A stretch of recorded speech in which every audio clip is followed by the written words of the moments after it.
Сайн бацхан та бүхэнд энэ өдрийн мэндийг хүргье. Энэ удаагийн дугаарт маань хэрэглээний сэтгэл судлалын хүрээлэнгийн сэтгэл зүйч Дөлгөн оролцож байна.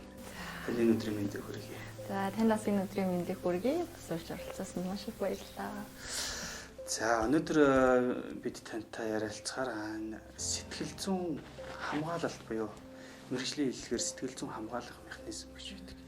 Энэ талаар тодруулж ярилцахаар ярьлаа. Тэгэхээр ер нь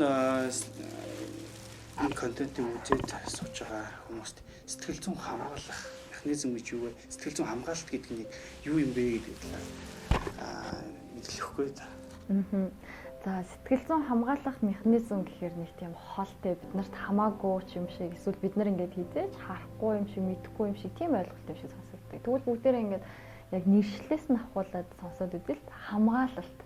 Бид нар яг юунаас өөрснийгөө хамгаалах гэдэг юм гэхээр бид нар өөрийгөө буруутгагдах ч юм уу те эсвэл өөртөө таагүй мэдрэмж төрөх, таагүй бодол төрөх, өөрийгөө муугаар үнэлэх энэ болгон надад маш их тийм төвчшгүй хүнд мэдрэмж өгч байгаа учраас эннээс хамгаалаад өөрөөсөө одоо нэг ясандаа бурууг баг зэргийн холдуулахын тулд ашиглаж байгаа энэ механизмуудыг хамгаалах механизм гэдэг. Энэ дотроо бүр маш олон төрөлтэй анхны дөрвөн одоо хамгаалах механизмыг Sigmund Freud гаргаж ирээд тэгээд цаашаа үргэлжлүүлээд одоо бүр ингээд маш олон төрлийн хамгаалах механизм гэдэг болсон. Өөрийгөө буруутгахгүй байх мэдрэмж гэж шүү дээ. Тэгэхээр энэ дэр нэг сая надад яг нэг жишээ ороод ирлээ. Юу гэхээр яг өглөө яг ажил руугаа явж итэл нэг ингээд жолооч ингээд урсгал сөрөөд явж байхгүй юу. Гэтэл би миний урд явсан жолооч тэрэнд чи урсгал сөрөөд байна гэж хэлж байгаа. Урсгал сөрөөж ингээд болохгүй нэгээр яваад байна гэдэг. Ингээд нэг тэр хоёр ингээд хоорондоо маргахад урсгал сөрж исэн хүн маань нэг өсөндөө буцаагаад тэр хүнийг үг биеийн хилэмж болон үг үйлдэлээр ингээд тэр хүнийг ингээд сүртүүлсээр байгаад буруутгаад юм шиг тэгээд нэг тухайн цаг мөчт ингээд дийлээд байгаа юм шиг ингээд өнгө процесс өнгөрчөж байгаа байхгүй. Нөгөө талаар гэх юм бол замын цагтаа жолоочийг зогсоох үед жолооч хичнээн одоо юу гэдгийг нэг үнэлгээ авч яваагүй ч гэдэг юм уу. Эсвэл план гэрлэлээр орсон ч гэдэг юм. Энэ тохиолдолд ингээд жолооч мань тэр зөрчлийг хүлээн зөвшөөрөхгүй цагдаа илүү буруутгадаг. Тухайн жолооч нь тэр замын цагдаагаас өөрийгөө хамгаалж байгаа хэлбэр мөн үү? Тэгэхээр энэ дээр одоо саяны таны ярьсан хоёр жишээн дээр те олон төрлийн механизм одоо хамгаалах механизм жишээнүүд харагдчихээн л та. Жишээлх юм бол одоо хамгийн сүүлийнхаас нэг юм бол за нэг жолооч дугаараа хийгээгүй ч юм уу эсвэл дугаар нь гардгүй өдөр явчихлаа гэж төсөөлөө те. Тэгээд цагдаа зогсоолоо.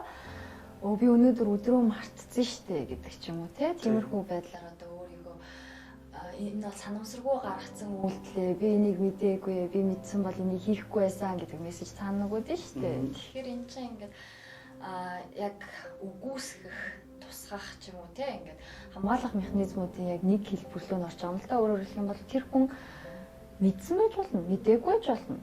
За хэрвээ мэдээгүй бол энэ үнэхээр те одоо андуурал болох нь мэдсэн байгаад за цагдаа зогсоовол намайг одоо зогсоовол би тэгж хэлнэ гэж бэлдээд гарсан байвал энэ бүр ингээд урьдчилсан хамгаалалт болчихж байгаа. Өөрөөр хэлэх юм бол тэр хүн аль хэдийнэ хамгаалалт гэхээс илүү худлаа явах тал руу орцсон. За цагдаа зогсонгууд шууд нөгөө хурдан сэтгээд хариулж штэ те. Өнөөдөр харин дөрөвт гэдгийг мартчихж гэдэг ч юм уу те. Тэгж хариулж байгаа тохиолдолд энэ би дөрөв дэх өдөр гарч болохгүй гэдгийг өөрөө мэдчихэж байгаа байхгүй юу? Мэдж байгаа байж гарцсан. Тэгээд би гарцнаа хүлээн зөвшөөрчих юм бол би буруутчих гад байна. Буруутгах гэх юм бол надад шийтгэл ирнэ. Тэгэхээр яг эндээс юу хэлэх гээд байна вэ гэхээр хамгаалах механизм бол өөрөө шийтгэл болон тэр ичгүүрийн мэдрэмжээс хамгийн өндөр хамгаалах зорилготой байдаг. Тэрнээс цухтаад байгаа гэсэн. За эхний жишээн дээр ярих юм бол урсгал сурж орж ирлээ гэж бодлоход энэ бол ингээд нийгмийн хэмжээ нэгдүгээр зөрчиж юм тийм үү. Одоо баруун гараа барьж явах гэдэг дүрмийг зөрчөөд нь шүү дээ замын хөдөлгөөнд оролцох гэдэг. За энэнийг мэдсээрэж би бусдаас илүү зорчих эрхтэй. Гэтэл энэ нөгөө талаас нийгмийн хэмжээнээс нөгөө би миний эрх хин нэгний эрхээр хязгаарлагдана гэдэг наад захын одоо нөгөө нэг ёс зөв хэм хэмжээг зөрчиж байна. Нөгөө талаас тэрийг нь хилээд хин нэгний шаардлага тавихаар одоо юу гэдэг би яарч исэн болохоор явж исэн юм аа гэж байгаа. Эндээс яарч исэн болохоор гэдг нь өөрөө хамгаалах механизм болчихж байгаа. Гэхдээ би бол ингэхийг хүсээгүй маа. Гэхдээ би яарч исэн болохоор гэдэг ингээд яарч исэн гэдэг лугаа өөрийнхөө буруу ингээд тусгачж чинь гэсэн үг. Энэ дээр тусгалын хамгаалах механизм явж байгаа гэсэн. Өмнөхдөр болохоор үгүйсгэх те би мэдээгүй. Би өнөөдөр дөрөвдөх гэдгийг мэдээгүй гэдэг ч юм уу. Тиймэрхүү байдлаа. Тэгээд ерөнхийдөө бол хамгаалах механизм бол мэдээж хэрэг бүх хамгаалах механизм муу байхгүй. Бас сайн байхгүй. Ер нь хамгаалах механизм дээр нөгөө сайн муу гэж ярихаасаа илүүтэйгээр үр дагаврыг нь бодвол зүгээр.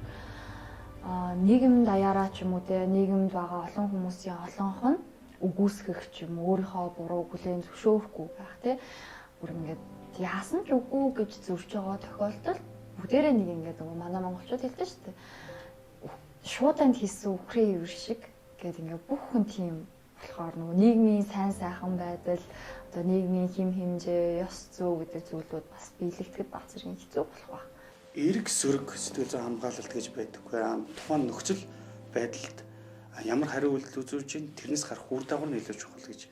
Өөрийгөө буруутгах мэдрэмжээс ингээд зайлсхийгээл өөрийгөө ингээд хамгаалаад яваад тахаар хожим тэр хүнд ямар үр дагавар учрах вэ? За хоёулаа түрүү замын хөдөлгөөнтэй холбоотой жишээ авчихсан тийм.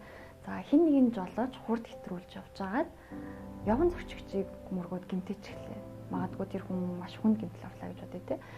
Тухайн жолооч явган зөрчигчийг мөргөж торомсол зогсохдоо одоо яанаггүй би хүн мөргөөг буруу харсан баха гэдэг ч юм уу те. Үгүй би мөргөөгүй, үгүй би энэ хүнийг гэмтээгээгүй гэд ихэнх хүмүүс одоо нөгөө паникнд ордог штэ. Яг энэ үед гарч ирж байгаа үгүй би ингээгүй гэдэг мэн үгүйсгэх хамгаалах механизм байгаа даа. Үннээс зугтаж гин гэсэн үг те.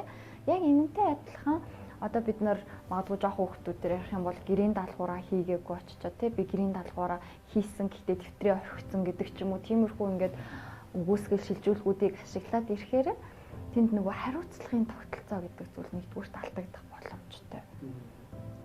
Ямар хариуцлага хүлээхээ мэдчихсэн. Гэхдээ тэр хариуцлагаас зугтаж байгаа тохиолдолд хамгаалах механизмыг бид нэр төлхөө ашиглаад байна гэсэн. За тэгээ бүгдээрээ 3 жолооч зэрэгцэж явж байгаад 3 хүнийг гэмтээчлээ гэж бодъё те. Гурлаа үгүй би гэмтээгээгүй гэх юм бол тухайн хохирогч нар яг яах вэ?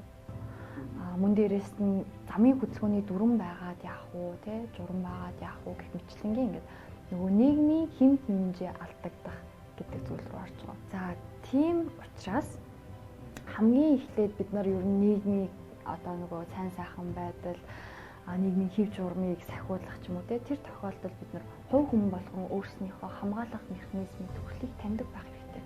Бид нар ямар зүйл дээр ямар одоо хариу үйлдэл гаргаж чинь те энэ хариу үйлдэлийн маань цаана яг ямар хамгаалах механизм маань намайг удирдах чинь вэ намайг хамгаалах гэж оролдож чинь вэ гэдгийг таних хэрэгтэй. Тэгээд ерөнхийдөө бол бүгдээрээ сөрөг үр дагаварт хүргэх хамгаалах механизмыг бүгд хэрэглээд байвал тэгээд ер нь юу болох нь нэлээд тодорхой шүү дээ. Мэдээж хэрэг айгуу сайхан эерэг үр дүнд бол бас хүрэхгүй би биенийхээ одоо утсыг авчаад ч юм уу те зөвшөөрөл одоо авчаад би аваагүй гэж гүрийгээд байвал нөгөө талаас нь те чи авсан гэд гүрийгээд байдаг. Гэтэл энд ямар ч тийм нөгөө харилцан зөвшөлтсөл ч юм уу тийм юмд бол хүрэхгүй байх гэж бодож байна. За танд баярлалаа. Хүнтэй зөвлөгөө мэдээлэл өгсөн. Танд маш их баярлалаа.